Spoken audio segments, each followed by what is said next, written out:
నమస్తే, welcome to Suman TV. ఇటీవల కాలంలో మనకి పెద్దవాళ్ళలో మాత్రమే కాదు, యువతలో కూడా క్యాన్సర్‌కి సంబంధించిన కేసులు క్రమంగా పెరిగిపోతూ వస్తున్నాయి. అయితే ఒకప్పుడు క్యాన్సర్ వచ్చిందంటే జీవితం ముగిసిపోయినట్లే అనే భావన ఉండేది. స్టిల్ ఇప్పటికి కూడా చాలామంది అంతే భయపడుతూ ఉంటారు.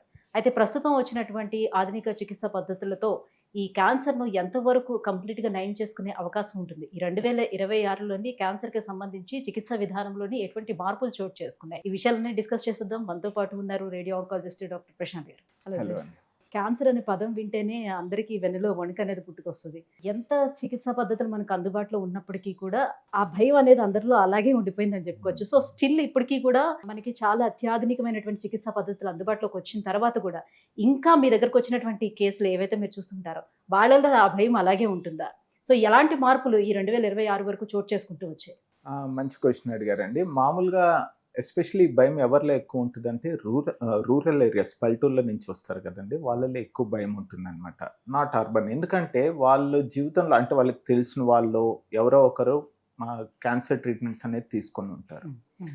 ఎస్పెషల్లీ పెద్ద వయసు వాళ్ళు. వాళ్ళేంటంటే ఆ రోజుల్లో తీసుకున్న ట్రీట్మెంట్‌లో చాలా సైడ్ ఎఫెక్ట్స్ ఉండేది. అది రేడియేషన్ అయ్యుండొచ్చు, సర్జరీ అయ్యుండొచ్చు, లేదంటే కీమోథెరపీ అయ్యుండొచ్చు. వీళ్ళేంటంటే అదే మైండ్‌లో పెట్టుకుంటారనమాట. ఆ రోజుల్లో వాళ్ళకి ఆ క్యాన్సర్ ట్రీట్మెంట్ అయింది. వాళ్ళు ఇంతింత ఇబ్బంది పడ్డారు.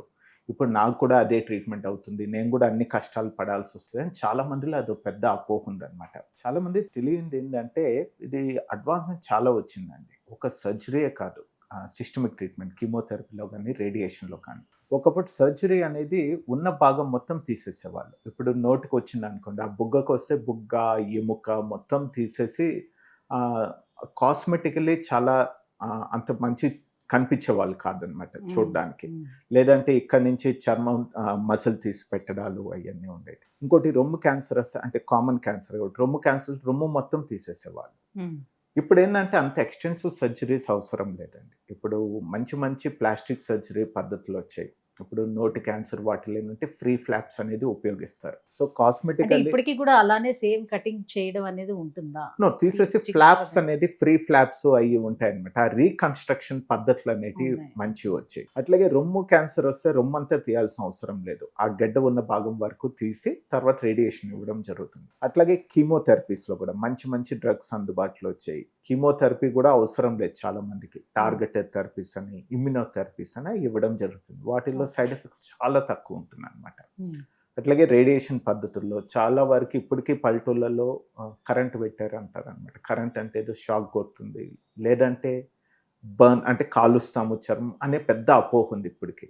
హ్మ్. సో, వాళ్ళు చెప్పేదేంటంటే ఇదేమి రేడియేషన్ అనేది సేఫెస్ట్ ట్రీట్మెంట్ అండి. క్యాన్సర్‌లో ఉన్న హ్మ్. అన్ని ట్రీట్మెంట్‌లో సేఫెస్ట్ ట్రీట్మెంట్ అంటే రేడియేషనే. దీనికి ఎలాంటి సైడ్ ఎఫెక్ట్స్ ఉండవంటారా? ఏముండవండి. ఫస్ట్ ఆఫ్ ఆల్ ఇదేమి వాళ్ళనుకున్నట్టు కాల్డాలు, చర్మం కాల్డాలు అట్లాంటియేముండవు. ప్లస్ ఇప్పుడున్న అత్యాధునిక పద్ధతులు అడ్వాన్స్ టెక్నాలజీస్ అంటే ఐఎంఆర్‌టీ అని, ఐజీఆర్‌టీ అని ఇట్లా వచ్చాయి. వాటి ద్వారా ఏందంటే ఎక్కడి వరకు క్యాన్సర్ ఉందో అక్కడి వరకే ఫోకస్డ్‌గా ఇస్తామనమాట. టార్గెటెడ్‌గా, ప్రిసైజ్డ్‌గా ఇస్తాం. చుట్టూ ఉన్న నార్మల్ స్ట్రక్చర్స్ చాలా వరకు అవాయిడ్ అయిపోతాయి కాబట్టి సైడ్ ఎఫెక్ట్స్ చాలా తక్కువుంటాయి. ఒకవేళ ఉన్నా గూడా టెంపరరీ ఉంటాయండి. హ్మ్. అంటే కొద్ది కాలం పాటు ఒక నెల, 1.5 నెల సో, వరకు ఉంటాయి. కీమో లాంటివి తీసుకునేటప్పుడు జుట్టు ఊడిపోవడం కావచ్చు, వామిటింగ్స్ గాని ఎక్కువ అవ్వటం ఇలా చాలా ఎక్కువ జరుగుతూ ఉంటది గదా! సో, ఓన్లీ రేడియేషన్ తీసుకున్నప్పుడు కూడా అట్లా ఉంటుందా? లేదు. జుట్టు ఊడిపోవడాలు అయన్నీ రేడియేషన్‌కి ఉండదండి. ఎందుకంటే అన్‌లైక్ కీమోథెరపీ. కీమోథెరపీ అనేది బాడీ అంతా పనిచేస్తుంది. మనం నరం ద్వారా ఇచ్చే మందు ఏదైతే ఉందో బాడీ అంతా ఇప్పుడు కొన్ని టాబ్లెట్ రూపంలో గూడా ఉంటాయన్నమాట. రేడియేషన్ అనేది లోకలైజ్డ్ ట్రీట్మెంట్. అంటే ఏ భాగంలో ఉందో ఆ భాగం వరకే ఇస్తామన్నమాట. సపోజ్ గర్భసంచికొచ్చిందనుకోండి, ఆ పెల్విక్ భాగం, పొత్తి కడుపు ఆ భాగంలోనే ఇవ్వడం జరుగుతుంది. రొమ్ము క్యాన్సర్ వస్తే ఆ రొమ్ము భాగం వరకే. మిగతా భాగాలు ఎక్కడ పోదన్నమాట. So, it's a localised treatment కాబట్టి ఆ జుట్టు ఊడిపోవడాలు ఇట్లాంటి వామిటింగ్స్ కానీ ఇయన్నీ ఉండే ఛాన్సెస్ చాలా తక్కువ. ఆఫ్‌కోర్స్ తలకి ఏదైనా బ్రెయిన్ ట్యూమర్స్ వాటిల్లో తలకి ఇస్తున్నప్పుడు కొంచెం జుట్టు ఊడిపోవడం అనేది జరుగుతుంది. అదర్‌వైస్ మిగతా రేడియేషన్ ట్రీట్మెంట్‌లకైతే ఏముండవండి. నార్మల్‌గా డయాబెటిస్ వచ్చిందంటే డాక్టర్స్ చెప్తూ ఉంటారు. డయాబెటిస్‌ని కంట్రోల్ చేసుకోవడం తప్పితే గాని దాన్ని రివర్స్ చేయడం అనేది హ్మ్. సాధ్యం కాదు అనని. క్యాన్సర్‌ని కూడా అలానే కంట్రోల్ చేయడమే తప్పితే గాని పూర్తిగా దాన్ని నివారించడం అనేది సాధ్యం అవుతుందా?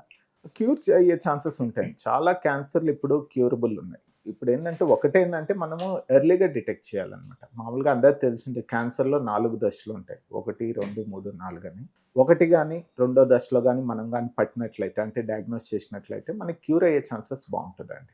అంటే కంట్రోల్ అంటే ఇప్పుడు లైఫ్ లాంగ్ వాళ్ళు దానికి సంబంధించిన ట్రీట్మెంట్స్ అలా ఫాలో అవుతూ ఉండాల్సి అట్లేం ఉంటుందా? లేదండి, లేకపోతే అట్లేం లేదు, క్యూర్ temporary. అయిపోయిందనంటే స్టాప్ అంతే, చేసుకోవచ్చు. స్టాప్ చేసుకొని ఫాలో అప్ లో ఉంటాయి. చాలా వరకు క్యాన్సర్లు ఏదో కొన్ని క్యాన్సర్ లైఫ్ లాంగ్ యూజ్ చేయాలి, కానీ చాలా వరకు క్యాన్సర్స్ టెంపరీనే ఉంటుంది. కొన్నిటికి రేడియేషన్ అంటే 1 నెల నుంచి 6 వారాలు ఉంటుంది, ఒక్కోసారి ఒక సిట్టింగ్ లో కూడా చేసేస్తాం మేము. అట్లాగే టెంపరీ ఉంటుంది 3 నుంచి 6 నెలలు అట్లాగా. కొన్ని సిస్టమిక్ ట్రీట్మెంట్ సంవత్సరం పాటు.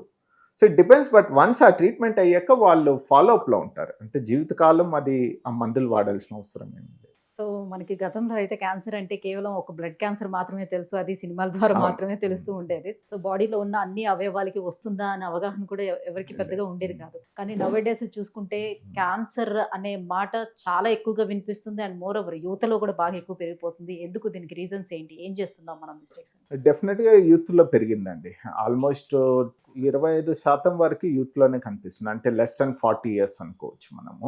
సాధారణంగా మగవాళ్ళలో అయితే అందరు తెలిసిందే నోటి క్యాన్సర్, బొగ్గు క్యాన్సర్, గొంతు క్యాన్సర్. దీనికి ముఖ్య కారణం టొబాకో యూసేజ్ అండి. ఇప్పటికీ కొన్ని ప్రాంతాల్లో చూస్తాం వాళ్ళు గుట్కా చీవింగ్ అనేది ఎర్లీ టీన్స్ లో స్టార్ట్ చేస్తారు. అందరం చూసి, అంటే ఎస్పెషల్లీ కొన్ని ఏరియాస్ లో 12-13 సంవత్సరాలలోనే స్టార్ట్ చేసేస్తారు. అంటే వాళ్ళు ఒక 30 సంవత్సరాలు వచ్చేసరికి అప్పటికే వాళ్ళు మోర్ దాన్ 15 years 20 years నుంచి వాడుతూ ఉంటారు అనమాట. ఏదో స్మోకింగ్ కావచ్చు, గుట్కా కామన్. సో వాళ్ళలో ఆ ఏజ్ లో మనకి నోటి క్యాన్సర్ కానీ, అంటే నాలుగు క్యాన్సర్, బొగ్గ క్యాన్సర్ చూస్తుంటాం. మేము కామన్ గా చూస్తాం. Late 20s, early 30s, 40s లో ఈ క్యాన్సర్ అనేది ఎస్పెషల్లీ ఇది చూస్తున్నామండి. ఇంకోటి ఆడవాళ్ళలో చూసుకుంటే రొమ్ము క్యాన్సర్లు ఈ మధ్య కొంచెము తక్కువ ఏజ్ లోనే బయటపడుతున్నాయి. 30s లో 40s లో, ఎస్పెషలీ మన ఎన్విరాన్మెంటల్ ఫ్యాక్టర్స్, జీవన లైఫ్ స్టైల్ చేంజెస్ వల్ల అనమాట. ఇంకోటి ఏంటంటే చిన్న వయసులో వచ్చే క్యాన్సర్లు చాలా వరకు హెరిడిటరీ మ్యూటేషన్స్ అంటారు అనమాట. అంటే వంశపారంపరంగా కొన్ని జన్యు లోపాలు, మ్యూటేషన్స్ అనేవి సంక్రమించడం జరుగుతుంది పేరెంట్స్ నుంచి పిల్లలు. వాళ్ళల్లో రొమ్ము క్యాన్సర్ చాలా ఎర్లీగా కనిపిస్తుంది, 30 సంవత్సరాలు 35 వయసులోనే కనిపిస్తుంది. ఇవే కాకుండా పేగు క్యాన్సర్లు చూస్తుంటాం మేము, పెద్ద పేగు క్యాన్సర్ ఎస్పెషల్లీ.